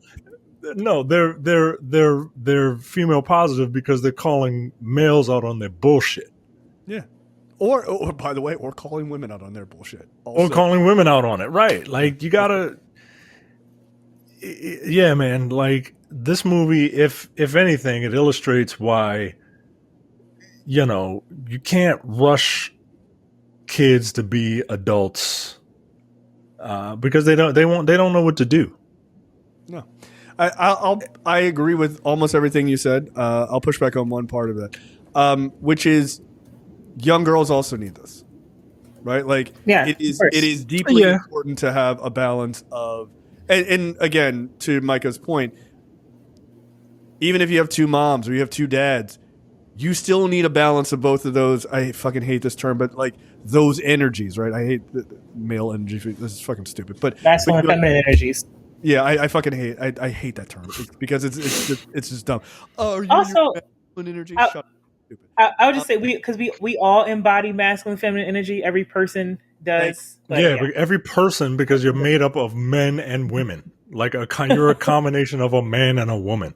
Yeah. So just You're a filthy chimera. Relax. So that's why Mission Impossible 2 was awesome. It wasn't. But the point being that you need, in order to function in the world, you are going to interact with men and you're going to interact with women.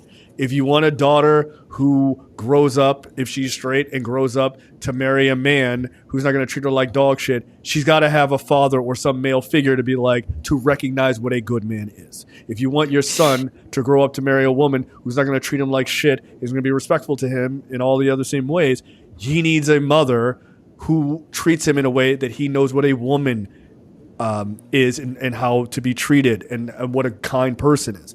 You need that. And boys need men to be like, look, here's how you act as a man in the world, and you use your positions because you are going to be given privileges that women are not going to be given.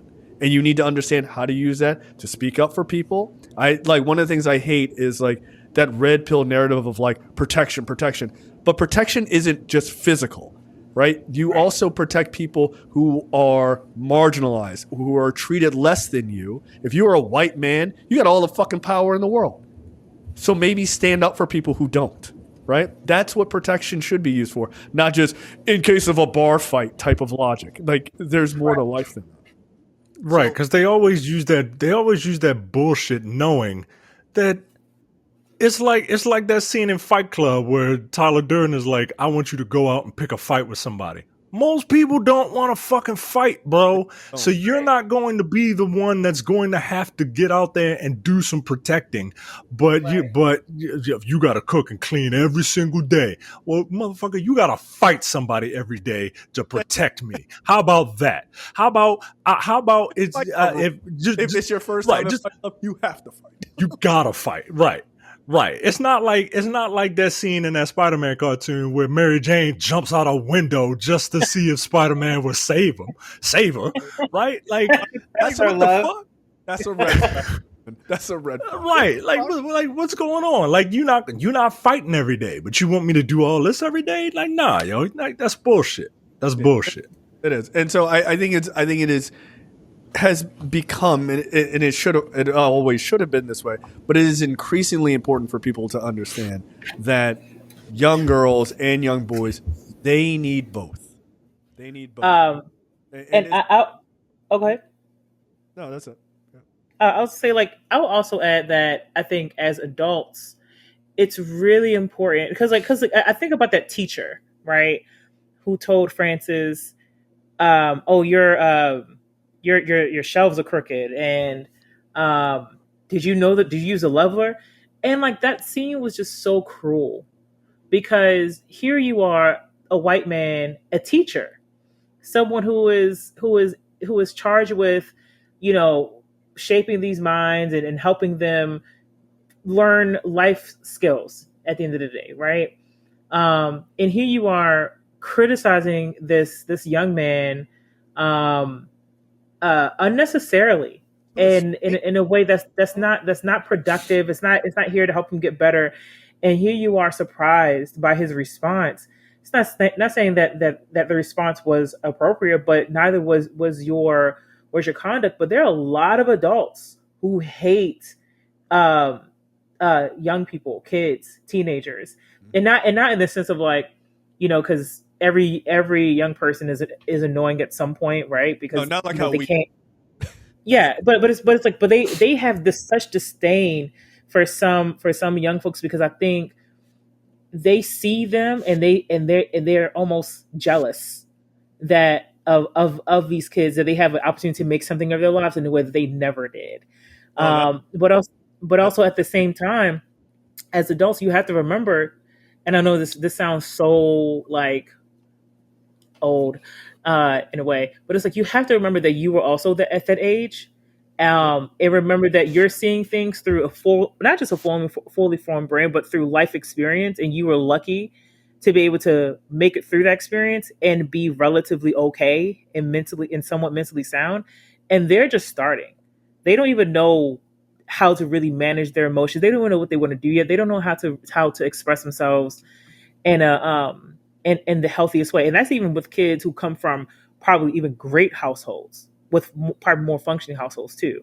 But yet you're purposely working around kids who likely do not come from that, and they're immigrant kids too. So they're probably so they also have to assimilate to that culture.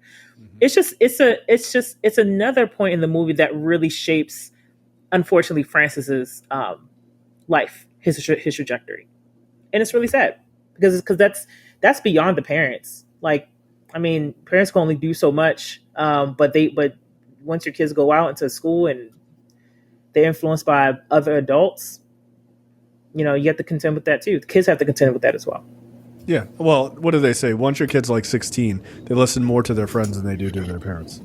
So that's why you get 16 years to front load as much information and morality into your children, and then for the most part, you're fucked. Like, yeah. And then when they're like 25, like, you were making a lot of good points. Really, was I? Interesting.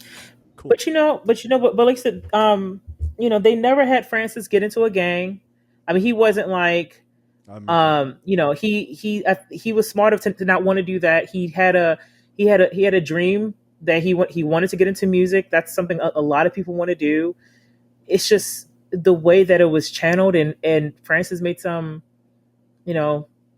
Francis always seemed like he was a hothead too.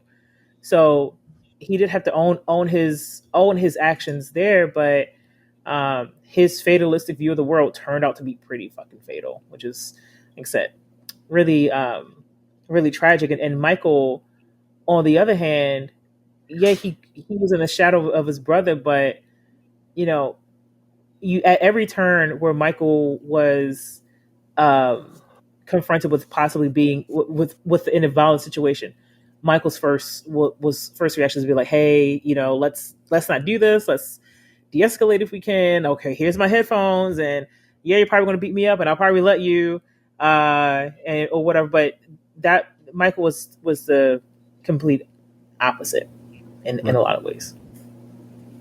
Yeah, so 100% agree. All right, I think that is it for us. It's good to be back. So we will be back next week with another preview episode for episode 287, I believe. So later, guys. See you. Bye. You're watching the Black on Black Cinema YouTube channel. Make sure you check out our full reviews of Black movies, past and present. And every other week, we do a preview episode where we talk about a random topic that affects the Black community.